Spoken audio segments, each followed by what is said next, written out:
మేము 15 సంవత్సరాలు అయిందండి క్వాలిటీ థర్డ్ పెట్టి. ఓహ్! నేను సాఫ్ట్వేర్ జాబ్ చేసేవాడిని. సాఫ్ట్వేర్ జాబ్ చేసేటప్పుడు చాలామంది రూరల్ యూత్ ఐటీలో కానీ లేకపోతే ఈవెన్ నాన్ ఐటీలో కూడా మంచి మంచి జాబ్స్ ఉన్నాయి.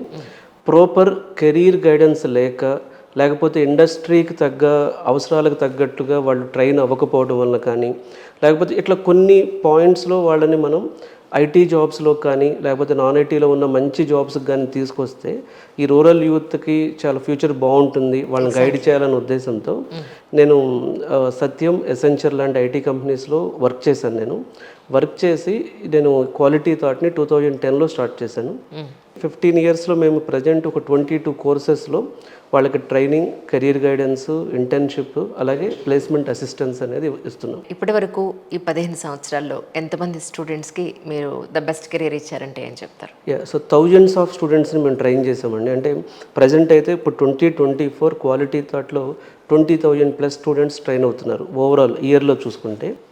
అంటే లక్షల్లో ట్రైన్ చేసాం స్టూడెంట్స్ని. అయితే ఈ స్టూడెంట్స్ ట్రైన్ చేసినప్పుడు ఎప్పటికప్పుడు ట్రైనింగ్ ప్యాటర్న్స్ అనేవి చేంజ్ అవుతూ ఉంటాయండి. ఇప్పుడు మనం ఎప్పుడు ఒకేలా ట్రైనింగ్ అనేది వర్కౌట్ అవ్వదు. ఫర్ ఎగ్జాంపుల్ కోవిడ్ ముందు స్టూడెంట్స్కి ఒకలా ఉండేది. సో కోవిడ్ ముందు బీటెక్ చదివేవాళ్ళు కానీ బీటెక్ అయిపోయి మా దగ్గరికి వచ్చేవాళ్ళు కానీ వాళ్ళకి ఈజీగా జాబ్ వచ్చేది. కానీ కోవిడ్ తర్వాత ఏమైందంటే కమ్యూనికేషన్ స్కిల్స్లో కొంత డల్గా ఉంటున్నారు. అలాగే టెక్నికల్ స్కిల్స్లో కూడా అంటే నేర్చుకుంటున్నారంటే చాలా కోర్సెస్ నేర్చుకుంటున్నారు కానీ అవి ఇండస్ట్రీ ఓరియంటేషన్లో ప్రాక్టికల్ స్కిల్స్ అనేవి ఉండట్లేదు. సో ఈ అంటే మా క్వాలిటీ థాట్లో నేను ఫాలో అయిన స్టైల్ ఏంటంటే స్టూడెంట్స్తో ఎక్కువ ఇంటరాక్ట్ అవుతాం మేము. ఇంటరాక్ట్ అయినప్పుడు వాళ్ళు ఎందుకు సక్సెస్ అవుతున్నారు, ఎందుకు ఫెయిల్ అవుతున్నారు, వాళ్ళు కాలేజ్లో నేర్చుకున్నది ఏంటి, కాలేజ్ బయటకు వచ్చి ఇప్పుడు వాళ్ళు ఎలా ఇంప్రూవ్ చేయాలి. ఎందుకంటే ఒక ఐటీ తీసుకుంటే చాలా ఓషన్ అండి, ఐటీలో చాలా కోర్సెస్ ఉంటాయి. సో ఐటీలో మనం చూసుకుంటే ఒక డెవలపర్ అవ్వాలంటేనే వాడు full stock Java, full stack Python, full stock data science కానీ ఇట్లా చాలా సబ్జెక్ట్స్ అనేవి ఉంటాయి డెవలపర్గా. అలాగే టెస్టర్గా చాలా సబ్జెక్ట్స్ ఉంటాయి. ఇట్లా ఐటీలో ఒక 1000+ సబ్జెక్ట్స్ ఉన్నాయి. అందులో అందరూ జావానే తీసుకోవటం, అందరూ పైథానే తీసుకోవటం, లేకపోతే మా ఫ్రెండ్ జావాకి వెళ్ళాడు కాబట్టి నేను వెళ్ళటం, ఇలా చాలా వరకు అంటే ఏ స్టూడెంట్కైనా సరే ఐటీలో జాబ్ తేవడం అనేది పెద్ద విషయం కాదండి. కాకపోతే ఆ నేర్చుకునే విధానాన్ని మేము ఈ 15 సంవత్సరాలుగా ఎక్సెల్ అవుతూ వచ్చాము మేము. సో ఎందుకంటే నేను ట్రైనింగ్ ఇస్తాను, అలాగే క్వాలిటీ థాట్ ఫౌండర్ అలాగే నేను ఐటీలో లాంగ్ టర్మ్ వర్క్ చేశాను. అండ్ రమణ సాఫ్ట్ అని చెప్పి మాకు ఒక ఐటీ కంపెనీ ఉంది. సో ఈ 4 డైమెన్షన్స్లో స్టూడెంట్ని అబ్జర్వ్ చేసి తనకు ఎలా అయితే జాబ్ వస్తుంది అనేది చేయగలుగుతాం. ఇక్కడ ఒక చిన్న క్వశ్చన్ సార్, చాలామంది ఇంటర్మీడియట్తోనే డ్రాప్ అయిపోతారు, కొంతమంది డిగ్రీతో డ్రాప్ అవుతారు, కొంతమంది పీజీ మధ్యలోనే డ్రాప్ అవుతారు. ఇన్ కేస్ వాళ్ళు ఎడ్యుకేషన్లో గ్యాప్స్ ఉన్నా లేదు ఒక పర్టికులర్ క్వాలిఫికేషన్ మధ్యలోనే ఆగిపోయినా కూడా ఒక సాఫ్ట్వేర్ నేర్చుకుని ఒక మంచి శాలరీకి వెళ్ళే అవకాశం ఉంటుందా? ఇప్పుడు ఏ కంపెనీ అయినా సరే మెరిట్స్ కావాలి, టాలెంటెడ్ పీపుల్ కావాలని ఆలోచిస్తుందండి. ఇప్పుడు ఒక టాప్ కంపెనీ తీసుకోండి, అమెజాన్ ఉంది. వాళ్ళు బీటెక్ ఫ్రెషర్కి, చదువుతున్న ఫ్రెషర్స్కి నియర్లీ 35 lakhs 45 lakhs కూడా ఆఫర్ చేస్తున్నారు. వాళ్ళు ఐఐటీస్కి వెళ్తారు, ఎన్ఐటీస్కి వెళ్తారు, లేకపోతే టాప్ యూనివర్సిటీస్ ఇన్ ఇండియా వెళ్ళి వాళ్ళు ఫిల్టర్ చేసి ఇప్పుడు అందులో కూడా కొంతమందిని సెలెక్ట్ చేసుకుని తీసుకుంటారు. మనకు టోటల్ కంపెనీస్ని product based companies, service based companies, అలాగే స్టార్టప్స్గా 3 రకాలుగా డివైడ్ చేయొచ్చండి. మీరు ప్రొడక్ట్ బేస్డ్ కంపెనీ అంటే వీళ్ళందరికీ కూడా ఒక ఫ్రెషర్ హైరింగ్ అప్పుడు స్పెసిఫిక్ క్రైటీరియా ఉంటుంది. ఈ క్రైటీరియాలో ఖచ్చితంగా వాళ్ళు చూసేది ఏంటంటే మినిమం డిగ్రీ ఉండాలి, ఎనీ డిగ్రీ. కొంతమంది అయితే బీటెక్ ఉండాలి, కొంతమంది బీటెక్ సిఎస్సి ఐటీనే ఉండాలి. రెండవది ఏంటంటే వాళ్ళ ఎకడమిక్స్లో గ్యాప్ వచ్చి ఉండకూడదు.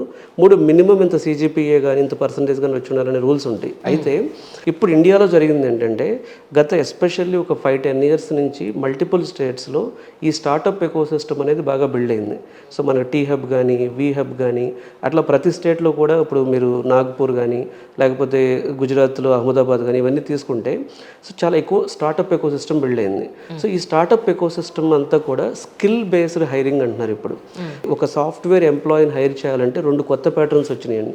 ఒకటి స్కిల్ బేస్డ్ హైరింగ్, అంటే నువ్వు ఏం చదివావు అనేది అనవసరం, నాకు కావాల్సింది ఏంటంటే నీకు పర్టికులర్గా జనరేటివ్ ఏఐ మీద నాలెడ్జ్ ఉందా, సైబర్ సెక్యూరిటీలో నాలెడ్జ్ ఉందా. ఎందుకంటే వాళ్ళకి కావాల్సిన స్కిల్ ఉంటే ఖచ్చితంగా హైర్ చేస్తున్నారు. రెండవది ఎజైల్ హైర్ బేస్ అనే కాన్సెప్ట్. రీసెంట్గా ఇన్ఫోసిస్ వాళ్ళు కూడా దీని గురించి మాట్లాడుతున్నారు. ఎజైల్ హైర్ బేస్ అంటే సో కాలేజ్కి వెళ్ళి ఒక 100 మెంబర్స్కి ఆఫర్ లెటర్ ఇచ్చి వాళ్ళకి ఎప్పుడో జాయినింగ్ డేట్ ఇచ్చి ఇవన్నీ పక్కన పెట్టేసి వాళ్ళకి ఎప్పుడు డిమాండ్ ఉంది, ఓకే నెక్స్ట్ 3 months వాళ్ళకి ప్రాజెక్ట్కి అనుకుంటున్నారు, ఇప్పుడు హైర్ చేస్తున్నారు. ఈ కాన్సెప్ట్ని ఎజైల్ హైర్ బేస్ అని చెప్పి పిలుస్తున్నారు.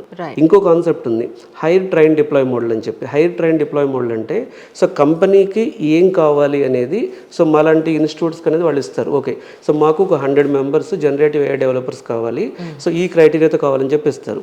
సో మేము స్టూడెంట్స్ని వాళ్ళకి ఇస్తాము కంపెనీకి ఇచ్చిన తర్వాత ఈ కంపెనీ వాళ్ళు ఏం చేస్తారంటే ఫస్టే వాళ్ళని స్క్రీనింగ్ టెస్ట్ పెట్టుకుని ఒక ప్రీ ప్లేస్మెంట్ ఆఫర్ లెటర్ లాంటిది వాళ్ళకి ఇస్తారు. ప్రీ ప్లేస్మెంట్ లెటర్ ఇస్తారు వాళ్ళకి, అంటే నువ్వు ఈ స్కిల్స్ నేర్చుకుంటే మేము గ్యారంటీగా హైర్ చేస్తామని చెప్పి.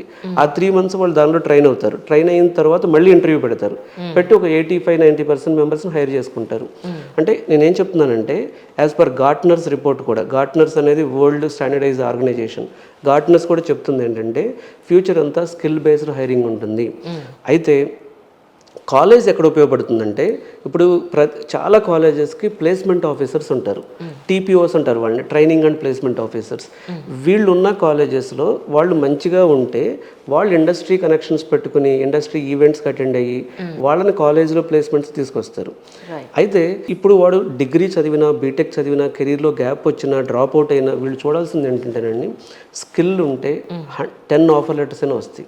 ఈ రెసిషన్ ఉంది లేకపోతే AI ఎఫెక్ట్ ఉంది ఇదంతా నాన్ సెన్స్ అండి. మెయిన్ ఏంటంటే స్కిల్ ఉన్నవాడికి, స్కిల్ ఇన్ ద సెన్స్ ఈ సాఫ్ట్వేర్ ఇంటర్వ్యూ క్రాక్ చేయడం అనేది డిఫరెంట్ అండి. ఇప్పుడు వీళ్ళు స్టూడెంట్స్ ఎంత ఎగ్జామ్స్కి అలవాటు పడిపోతాం, మన స్కూల్లో ఎగ్జామ్స్, కాలేజ్లో ఎగ్జామ్స్, కానీ ఇక్కడికి వచ్చేటప్పటికి ఏమవుతుందంటే సో ఫస్ట్ అసలు సాఫ్ట్వేర్ జాబ్ ప్రాక్టికల్ నాలెడ్జ్ ఒకటి, 2 ఇంటర్వ్యూ అంటే స్టోరీ టెల్లింగ్ స్కిల్స్ ఉండాలి వీడికి. ఏంటంటే ప్రజెంటేషన్ మ్యాటర్స్. సో ఇప్పుడు అడిగే క్వశ్చన్స్ ఇప్పుడు ఇన్ని కంపెనీస్లో ఎక్కడో ప్రొడక్ట్ బేస్డ్ కంపెనీస్ ఒక 50 కంపెనీస్ మాత్రమే ప్రాక్టికల్ టెస్ట్ పెడతారు. ఈ మిగతా కంపెనీస్ అన్ని జావాలో క్వశ్చన్స్ ఓరల్గా అడిగేది క్వశ్చన్ అడుగుతారు. ఓకే వాట్ ఈజ్ ఇన్హెరిటెన్స్ అంటే వీడు చెప్పాలి,